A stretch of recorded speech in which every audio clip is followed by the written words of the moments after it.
সেটে নির্মাতা আছে, অভিনেতা আছে, অভিনেত্রী আছে। সো তিনজনকে যখন পেয়ে গিয়েছি অনেক গল্প আড্ডা হবে, কিন্তু আমি না শুরুতে একটা ধাঁধা রাখতে চাই তিনজনের কাছে, একটু আইকিউ টেস্ট করতে চাই। বলছি ধাঁধাটা, হ্যাঁ। এমন কোন সংখ্যা আছে যেই সংখ্যার আগে কাঁচা শব্দটা বসালে একটা মিষ্টির নাম হবে? যে পারবে সে হাত তুলবে দেখি। আচ্ছা আচ্ছা, তিনজনেই ভাবতে থাকো। শূন্য কাঁচাগোল্লা। তাই তো আমি ভাবলাম তিনজনকে একটু পাজল করে দিয়ে আজকের আয়োজনটা শুরু করবো, আমাকে পাজল করে দিল। আচ্ছা ঠিক আছে, ঠিক আছে, আমি বুঝতে পেরেছি পরিচালকের মাথায় অনেক কিছু আছে, বাট দর্শকদের একটু ওয়েলকাম করে আসি, তারপর বাকিটা দেখব। দর্শক বুঝতেই পারছেন, শুরু হয়ে গিয়েছে Tibbet luxury soap presents Colors 24 powered by Typhoon fabric care. সবসময়ের মতোই আজও সাথে আছি আমি শেহরিন জেবিন। আর দর্শক, আজকে আমার অতিথি তিনজন। আমার সামনেই আছেন দুই অভিনয় শিল্পী, শ্যামল মাওলা এবং নিশাত প্রিয়ম, এবং আমার পাশেই বসে আছেন নির্মাতা আসিফ চৌধুরী। এবং তিনজনকেই স্বাগত জানাচ্ছি আমি আর কি এখন আবার, কারণ শুরুটা কিন্তু আমি তিনজনের গল্পেই শুরু করে ফেলেছি। আর বলছিলাম পরিচালকের মাথায় আসলে অনেক কিছু আছে, না হলে তো পরিচালক হতো না।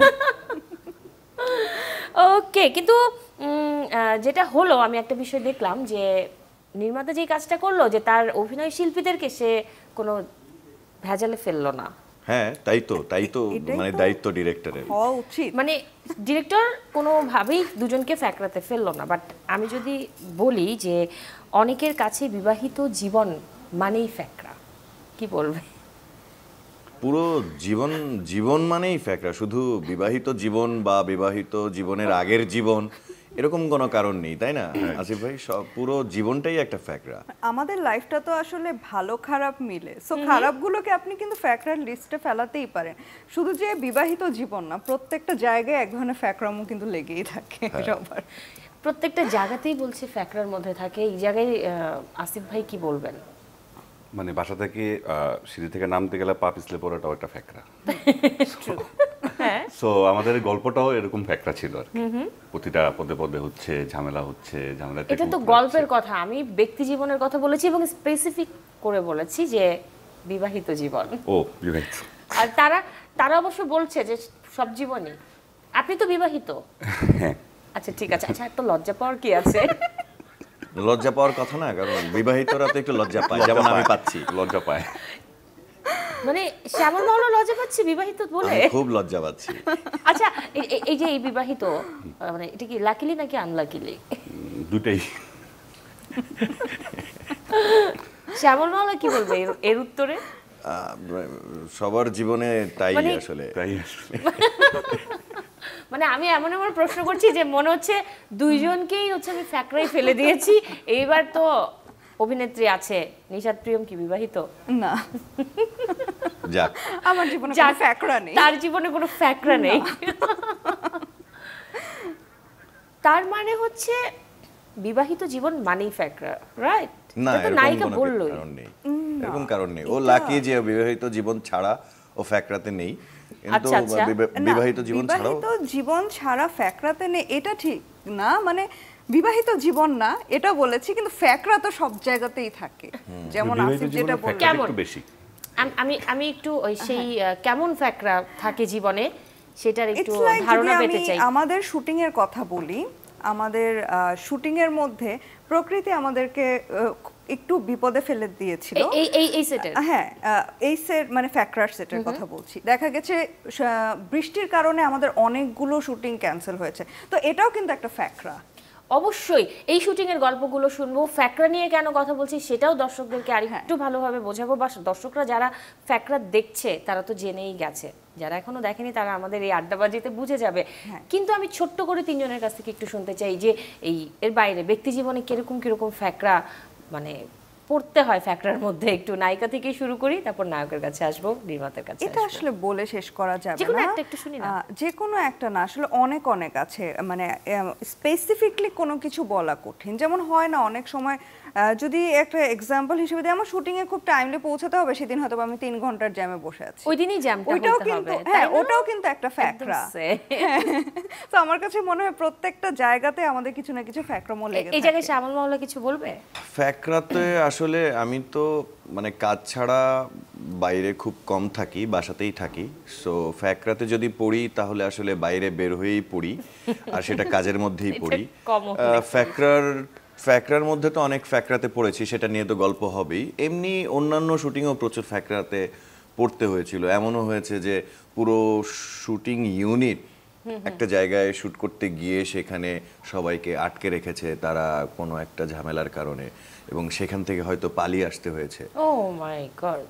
মানে অনেক নানা ধরনের। আবার কিছুদিন আগে বান্দরবনে আমি গোলাগুলির মধ্যে ওই পড়লাম। এলাকাটা তো অনেক বিপজ্জনক, ওখানেও শুটিং করতে যেতে হ্যাঁ, তো হয়। এরকম ফ্যাকরা তো জীবনে হতেই থাকে। তো জীবন তো এরকমই যে সবকিছু পেছনে ফেলে যে বেঁচে থাকবে সেই শুধু সামনে এগিয়ে যেতে পারবে। ওকে, আমি এই জায়গাটা একবারেই সহমত, কিন্তু পরিচালক কোন ফ্যাকরায় পড়ে আসলে এই ফ্যাকরা বানালো? এটা পরিচালকের পাগলামিতে, যেহেতু আমি বিজ্ঞাপন নির্মাতা ছিলাম, সো আচ্ছা। ছবি বানানোর স্বপ্ন থাকে। সো ওই স্বপ্ন থেকে আমরা যখন করতে যাই, তখন আসলে এটার নাম ফ্যাক্টরা ছিল না। গল্পটা যখন শেষ হয়, স্ক্রিপ্টের যখন একদম লাস্ট ড্রাফট, তখন আসলে আমি যেহেতু ওয়েব সিরিজে হচ্ছে প্রতিটা এপিসোডে হচ্ছে একটা করে 3 অ্যাক্ট থাকে একটা জায়গায়, সিনেমাতে যেটা পুরোটার মধ্যে হয়। আচ্ছা। বাট সিরিজে যেটা আমরা পাই যেটা হচ্ছে ধরেন 20 মিনিটের এপিসোড, ওটার মধ্যে আমাদের 3-4 বার করে একটা করে অ্যাক্ট চেঞ্জ করতে হয়, নতুন করে পাকা গজাচ্ছে। সো ওই জায়গা থেকে মনে হচ্ছে যে প্রত্যেকটা মোড়ে মোড়ে ঝামেলা হচ্ছে। হ্যাঁ, আমার চরিত্ররা যারা যেটা করতে যাচ্ছে বারবার ফ্যাকরা খাচ্ছে, যেটাকে মানে আবিধানিক বাংলা শব্দ তো ফ্যাকরা, ওটাতে আমরা মানে যদি আরো বাংলায় বলি, কেউ ক্যারফা বলে, কেউ গ্যাঞ্জাম বলে, কেউ ঝামেলা বলে, প্যারাও বলে মনে হয়। প্যারাও বলে। একদম। হ্যাঁ, প্যারাটা ফ্যাক্টর একদম নিচে আছে, প্যারাটা খুব ইজি আর কি, আমি দিক থেকে Simple আর কি, বেশি না। হ্যাঁ, একদম। সো ওই গল্পের মধ্যে আমি নিজেই আসলে এজ এ পরিচালক ফ্যাকরা খাচ্ছি। আচ্ছা আচ্ছা। আমি আসলে ওই সাসপেন্সগুলো পাচ্ছি, মনে হচ্ছে ওরা আগাচ্ছে, ঝামেলা লাগতেছে, ঝামেলা থেকে ওভারকাম করতেছে, আবার ঝামেলা তৈরি হচ্ছে, এটা করতে মানে করতে কাজ করতে গিয়ে ঝামেলায় পড়াতে এটা নামই হয়ে গেল না, এটা ফ্যাকরা। নাম না, এই গল্পের ভিতরে যে ফ্যাক্টরগুলো গেছে, আছে, আচ্ছা, ঝামেলাগুলো তৈরি হচ্ছে, এটা একটা ফ্যাক্টরা। প্রত্যেকটা চরিত্র তার একটা ফ্যাক্টরা নিয়ে বিপদে আছে, তার একটা ব্যাকগ্রাউন্ড আছে, তার একটা চাওয়া পাওয়া আছে, তার একটা চাওয়া পাওয়া আছে, বাকি চরিত্রগুলোর একটা চাওয়া পাওয়া আছে, চাওয়া পাওয়াগুলো পূরণ হচ্ছে হচ্ছে না, বাধা খাচ্ছে, সেই জায়গা থেকে একটা ফ্যাক্টরা জন্ম নিচ্ছে যে না, এটা তো ফ্যাক্টরা। ওকে, প্রেম, অপরাধ, অনুশোচনা আর প্রতিশোধ, এই শব্দগুলো কি একসাথে পথ চলতে পারে? পারে, চালালে পারে। আমারও সেম অ্যানসার। আবার কষ্ট না হবে। চাইলে পারে না। না চাইলে পারে না, তাই তো? যেমন আমার চায় না, পার্সোনালি আমার এরকম চায় না, মানে আমার মন চায় না। কি চায় মন, কি চায় শ্যামল মামলার? যে কোনো একটা, শুধু প্রেম আর প্রেম? হ্যাঁ, প্রেম প্রেম প্রেম থাকলে প্রেম, প্রেম না থাকলে প্রেম নাই, এরকম আর কি। কোনো ফ্যাকরা এগুলো আমার পছন্দ না। পছন্দ কোনো না, না, প্রতিশোধ, নিশাতেই কি? কোনো আরো প্রেম, অনুশোচনা আর প্রেম, অপরাধ, অনুশোচনা আর প্রতিশোধ। আমার মনে হয় শুধু প্রতিশোধ মানে- নিশাতের পছন্দ। না, কেন আমাকে দেখে এটা মনে হলো আপনার, আমি জানি না, কিন্তু এমনি হ্যাঁ বললাম, আমার আমার কাছে কেন মনে মনে হয় হলো। এই 4টা এলিমেন্ট যে যে ঘরে থাকবে সেখানে আসলে টেকা এত ইজি না, সেই ঘরটা ভেঙেই যাবে হয়তো বা যুদ্ধ করতে করতে, আমার কাছে মনে হয়। কারণ যেখানে প্রেম থাকবে সেখানে প্রতিশোধ কেন থাকবে? প্রেম থাকলে তো আসলে প্রতিশোধের আসার জায়গাটা কথা থাকা না। উচিত না, অনুশোচনা থাকতে কিন্তু পারে। পরে আসে হয়তো প্রতিশোধটা শেষের দিকে, শেষ দৃশ্যে যদি সেখানে হয়তো বা জার্নিটা না হয়, না টিকে, তখন না প্রতিশোধ টিকে, আসে। হতে পারে। আমার আসে It না, depends. সেই জন্য আমি বললাম আর কি। ওকে, আমরা না যেই আসলে এই যে প্রেম, প্রতিশোধ, অনুশোচনার কথা বলছি, ফ্যাকরা নিয়ে কথা বলছি, আসলে গতকাল আপনাদের তিনজনের একটা কাজ মুক্তি পেয়েছে, ফ্যাকরা, এবং সেটা দর্শক যারা দেখছে তো দেখছেই, যারা দেখেনি তাদের জন্য আমরা আরো অনেক কিছু জানাবো যেন তারা এই ফ্যাকরাটা দেখে, এনজয় করে। বাট একটু শুনতে চাই যে ট্রেলার মুক্তির পর এবং গতকাল মুক্তিও পেল ফ্যাকরা, এই মুক্তির পরে মানে রেসপন্স কেমন পাচ্ছেন এখন পর্যন্ত? একটু নায়ক নায়কের কাছে শুনতে চাই। বলো বলো। Ladies first. ওকে, এখন অবধি খুব ভালো রেসপন্স পাচ্ছি, কারণ আমার কাছে টিজার আর ট্রেলার দেখার পরে মনে হচ্ছিল কখন দেখবো, তো আমি নিজেও দেখলাম দর্শকের ট্রেলারের পরে তো নিশ্চয়ই একটা একটা ফিডব্যাক পাওয়া হয়েছে। হ্যাঁ, ট্রেলারের পর প্রচুর ফিডব্যাক পেয়েছি। ইন্ডাস্ট্রির বাইরে যারা আমাদের দর্শক আছেন তাদের একটাই মানে কোয়েশ্চেন ছিল কবে রিলিজ পাবে, কবে দেখবো। তো ফাইনালি যেহেতু একদিন হয়েছে মাত্র রিলিজ হয়েছে, অনেক ভালো রেসপন্স পেয়েছে এখন অবধি। আর শ্যামলের কি অবস্থা একটু শুনি। আমার অবস্থা হচ্ছে রেসপন্স শুধু ট্রেলারের পর পেয়েছি, যেহেতু কালকে রিলিজ হয়েছে, সবাই বোধহয় এখনো দেখে শেষ করতে পারিনি, তো আমি বলেছি যে আমি রিভিউটা চাই সবার কাছে, কেমন লাগলো, ভালো আচ্ছা, লাগলো কিনা, খারাপ লাগলো। কিন্তু রেসপন্স ট্রেইলারের পরে যে রেসপন্স পেয়েছে, যে ওরা মানে দেখে ভাল লাগছে ওদের কাছে, যে ট্রেইলারটা বেশ ইন্টারেস্টিং হয়েছে, ওরা দেখতে চায়। সো এখন দেখা যাক কতদিনে সবাই দেখে আমাকে রিভিউটা জানায়। হ্যাঁ, ওকে, এই জায়গায় পরিচালকের কোনো এক্সপেরিয়েন্স, আমার ক্ষেত্রে কেউ যেটা কিছু হচ্ছে দেখে আমি বলেছে মোটিভেশন পাচ্ছি, ইন্সপিরেশন পাচ্ছি, যে তোমার প্রথম কাজ, মানে তাদের ক্ষেত্রে অনেক ওকে, জাজমেন্টের জায়গা তার মানে থাকে। আমরা আরো ভালো কাজ পাবো, কারণ সে মোটিভেশন পাচ্ছে অলরেডি, আর কাজ তো ভালো হয়েছে। হ্যাঁ, তার তো মাত্র শুরু। একদমই তাই। আগে ট্রেলারটা দেখবো, তারপর গল্প করব। তোর গোলাপি অন ট্রেনে পুলিশ ওদের থেকে বেশি সন্দেহ আমাকে করছে। মাঝে মধ্যে মনে হয় ওগাটা কপালে লয়া করতেছি। মানুষ ভুল টিক্কা শিখে, আর এই হালে যে তোরে ভাঙ্গা খাইতেছে তুই এটা বুঝোস না? আমার কাছে সবচেয়ে ইম্পর্টেন্ট কি জানো? তোমার হ্যাপিনেস। মইরা গেল আমার মায়ারে ওই সমাজটার হাতে তুলা দিব না। কেন এত ভাবো? কথায় কথায় এত কসম চান কেন আব্বা? কেসটা হালকা জটিল মনে হইতেছে। Let's do something crazy tonight.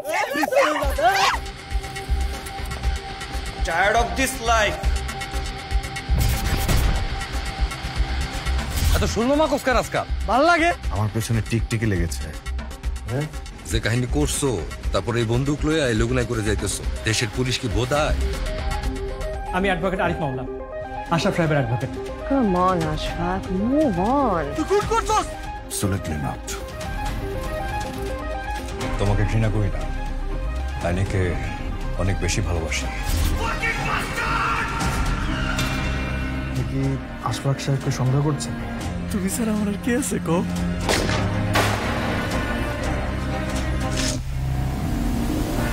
সংসারে মারবে কি দিয়া? বিসি কিন্তু বিসির জায়গায় নাই। আর বিচি না থাকলে বেটা মানুষ আর মেশিনের কোনো দাম আছে মিয়া? টান টান উত্তেজনা। এই বন্দুকের দোকানের ঠিকানা আর আলীর বাসার ঠিকানা দাও। ঠিকানা তুই নিজে হাতে লিখছিলি না? মনে নাই কেন? তুই তো নিজের চোখ দিয়ে পড়ছিলি, তোর মনে আছে? কইছিলাম না আমু কামড় দিতে, মরণ কামড়। আমার না লাস্ট ওই লুকটা ভালো লাগছে, ওইটা ওইটা। এটা আমাদের ঢাকা শহরের খুব টপ থেকে করার কথা ছিল। হ্যাঁ, কিন্তু এটাও খারাপ হয়নি, খুব সুন্দর হয়ে গেছে। এটাও বলতেছে। কোনটা করার কথা ছিল এটা তো আর জানি না, যেটা দেখলাম সেটা ভালো সেটাই, লাগলো। সেটাই।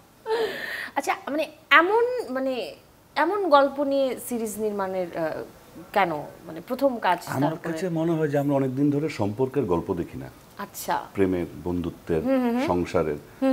ওইটা একটা জায়গা ছিল, আমার জন্য খুব চ্যালেঞ্জ ছিল।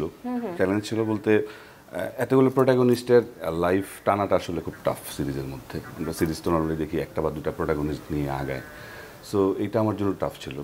4টা 5টা 6টা চরিত্রেরই আসলে ব্যাকগ্রাউন্ড আছে, তারা ওই ব্যাকগ্রাউন্ড নিয়ে আগায়, তাদের পোর খাওয়া জীবন, তাদের চাওয়া পাওয়া, সেটার জন্য সবাই আসলে এক জায়গায় তখন মিলিত হয়ে যায়। এই পুরো টিমটা আসলে সবাই সবার টার্গেটের জন্য ছুটতে গিয়ে সবার চাওয়া পাওয়াতে এক জায়গায় মিলিত হয়। আচ্ছা। ফ্যাকরাতে আসলে আমার কাছে মনে হয়েছে প্রত্যেকের যে আলাদা লাইফস্টাইল আছে, আলাদা স্টোরি আছে, এখানে না সব ধরনের গল্প আমাদের দর্শকরা পাবে, রিলেট করতে পারবে তাদের পার্সোনাল লাইফের সাথে।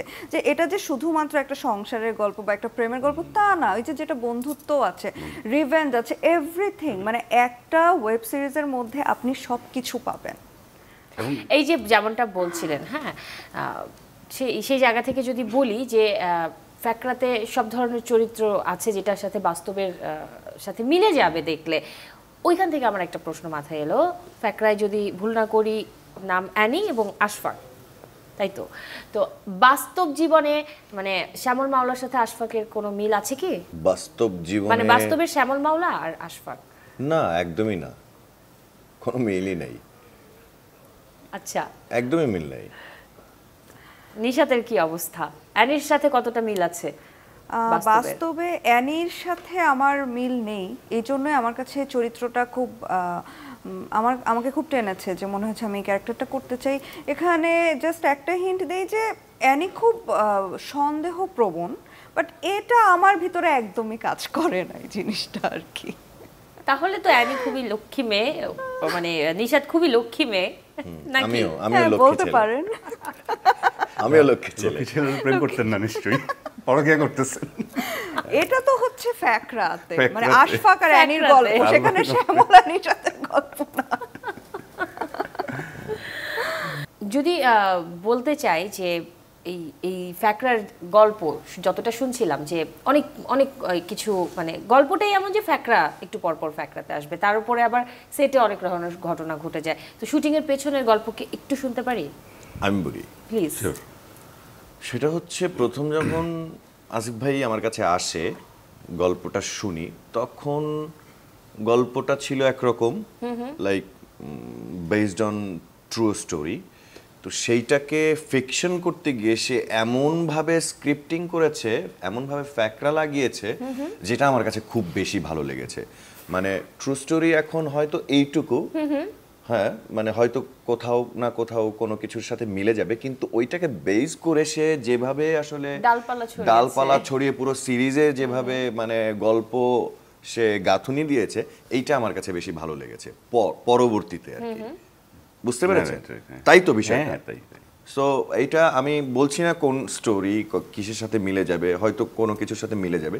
এটা দেখতে গেলে দেখা যাবে যে আরে এরকম একটা স্টোরি কোথায় যেন হয়েছিল আমাদের এই দেশেই, কিন্তু সেটা হয়তো মনে কেউ করতেও পারে, আবার কারো হয়তো মনেই পড়বে না, এত সুন্দর করে সে মানে ফিকশনটা ঘটিয়েছে। এটা তো একটু মন্তব্য হলো, প্লাস কিভাবে ফ্যাকরাতে কাজে যুক্ত হওয়া হলো সেটাও হলো। হ্যাঁ, তো আমি জানতে চাচ্ছিলাম কি যে শুটিং এ তো অনেক ঘটনা ঘটে, তাই না?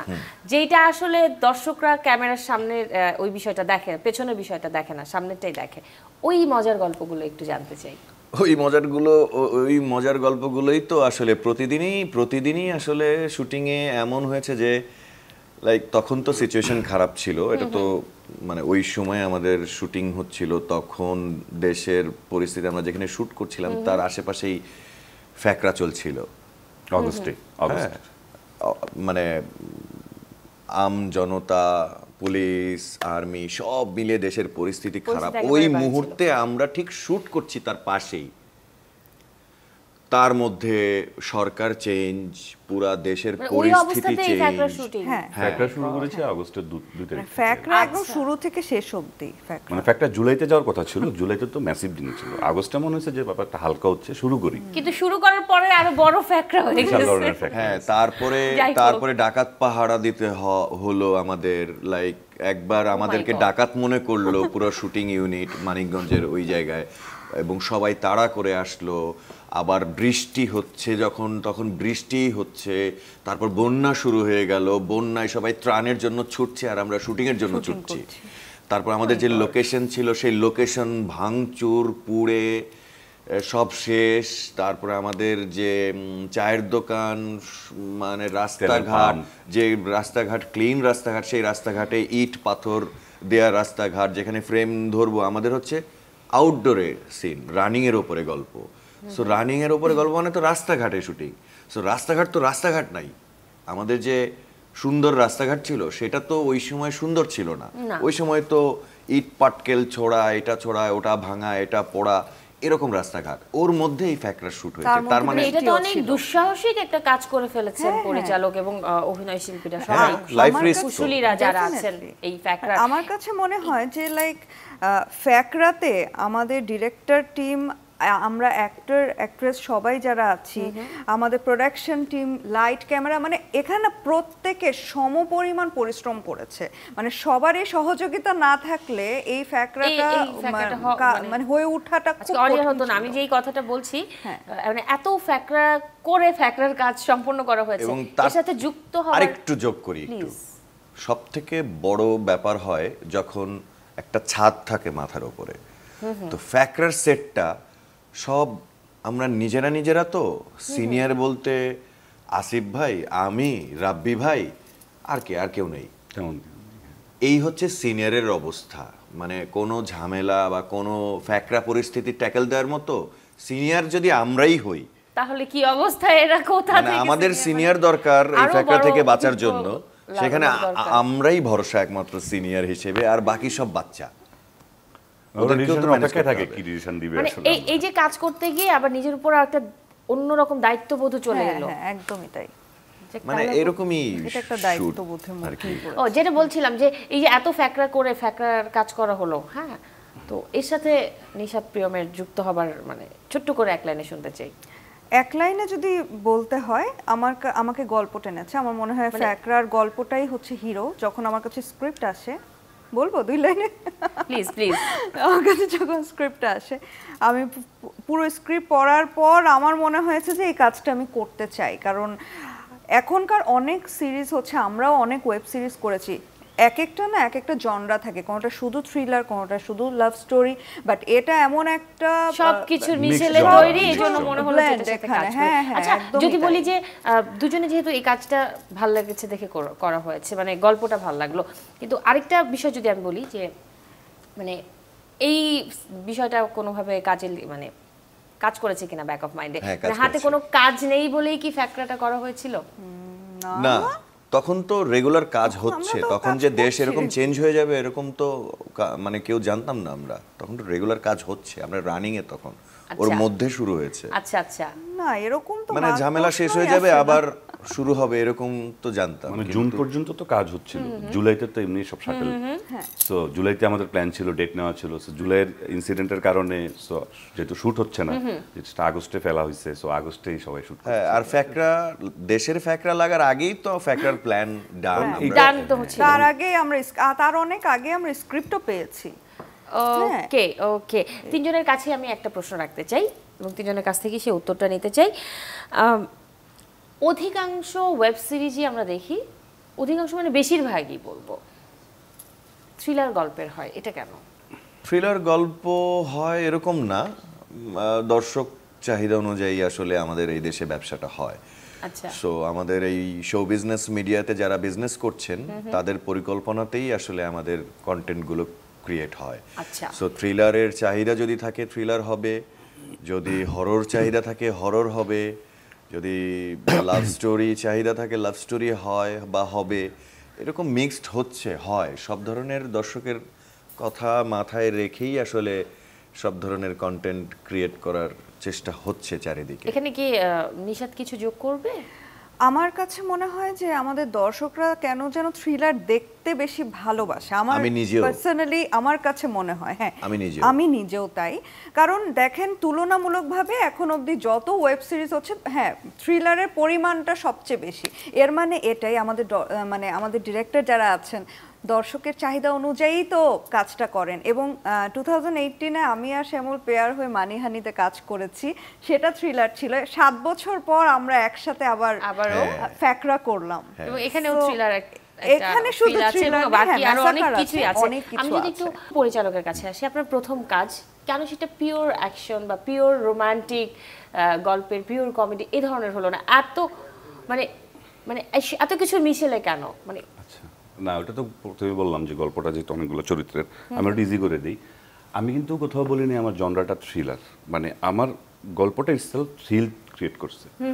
সো থ্রিলারের মতো খুব বেশি কিছু যে আছে না, আমাদের গল্পটা কি হচ্ছে, কি হবে, কি একটু পরে হচ্ছে, এটা থ্রিল। আমারটা একটু mixed genre, crime, suspense, drama, romance, খুব ছোট্ট একটু হাসি কমেডির জায়গা থাকে। আমাদের সেন্টু ক্যারেক্টারটা একটু ডায়লগ দিলে হাসি হয়ে যায়, সেটা আর কি। সো থ্রিলারটা আসলে ওই গল্পটা থ্রিল ক্রিয়েট করছে, বাট জনরাতে থ্রিলার না, আসলে ওটা তার গল্পের প্রয়োজনে থ্রিলার। ওকে, ফ্যাকরা তো দর্শক দেখছে। আমি যদি একটু পরিচালকের কাছে জানতে চাই যে আপনার এই নির্মাণটা দেখে দর্শক কেন আটকে যাবে, বা দর্শক দেখার পরে আবার কেন বলবে যে আরেকজনকে বলবে যে আপনারাও দেখেন, এমন একটা বিষয় কি আছে আপনার এই নির্মাণে স্পেসিফিক? বোরিংনেসটা নাই মনে হয় গল্পে। আচ্ছা, সেটা আমিও করতে করতে আমি তো করতেছি আজকে 6 মাস ধরে শুটের পর থেকে, যখন আমার আসলে মিউজিক হওয়ার পর সাউন্ড করার পর যখন আমি নিজে দেখতেছি, আমি নিজে আমার স্ক্রিপ্ট বলে যাচ্ছি, মানে আমি দেখে যাচ্ছি।